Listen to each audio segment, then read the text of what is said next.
Crosspatch. Scarlowy made a face. Not again, Nancy, please. Just a teeny polish, she coaxed. You must look nice for your 100th birthday. I am nice. You're just a fusspot. And you're a horrid old crosspatch. Nancy polished him vigorously. Scarlowy smiled. Nancy, he said, I really was a crosspatch once. Shall I tell you? Yes, please. Well, come down. I can't tell it properly while you're fussing up there. Just 5 minutes then, no longer. Nancy sat down on a box and the old engine began. Talaclin, Dorgotch, Rheneas and I were built together in England. Who? Asked Nancy. Are Talaclin and Dorgotch?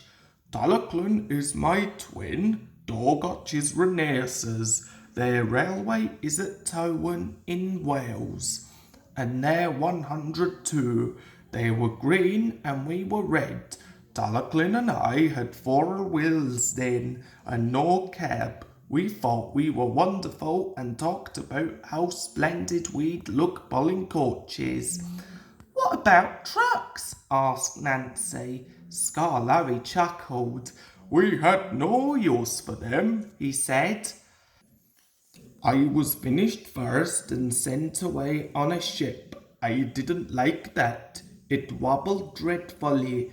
At the port, the big railway kept me waiting. They had no cranes to lift me out. It wasn't the Fat Controller's railway then. He would have managed much better. What did they do? Asked Nancy.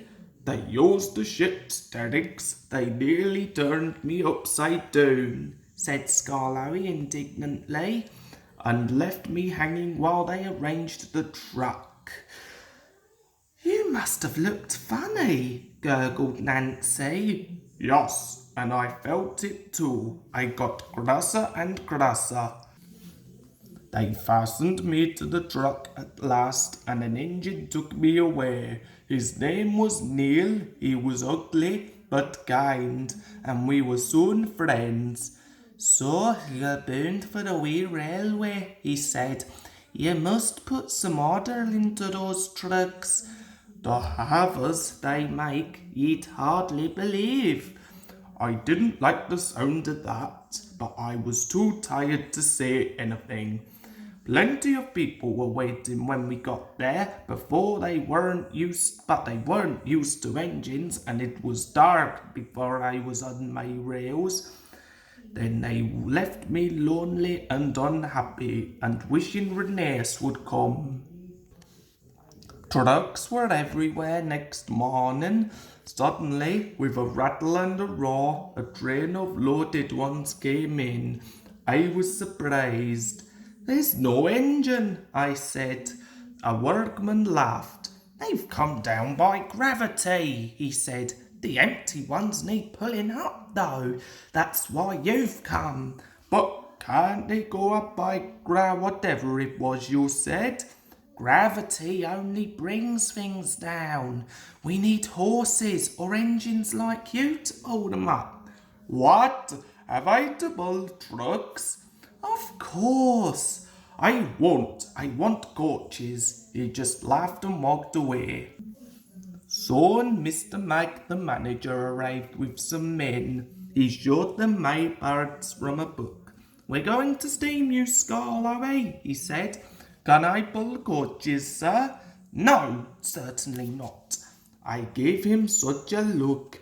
They didn't understand engines, so it was easy. My fire wouldn't burn and I made no steam. I just blew smoke at him. They called me bad names, but I didn't care. Next day they tried again, and the next, and I just gave them my look and wouldn't do a thing. At last the manager said, Very well, be a crosspatch, but we're not going to look at your sulky face all day. We'll cover you up and leave you till you're a better engine. They did do, chuckled Scarlowy. They fetched a big tarpaulin and covered me right up. I didn't like that at all. I think it served you right, said Nancy severely. Never mind her, Scarlowy. Please tell us what happened next. Nancy turned in surprise.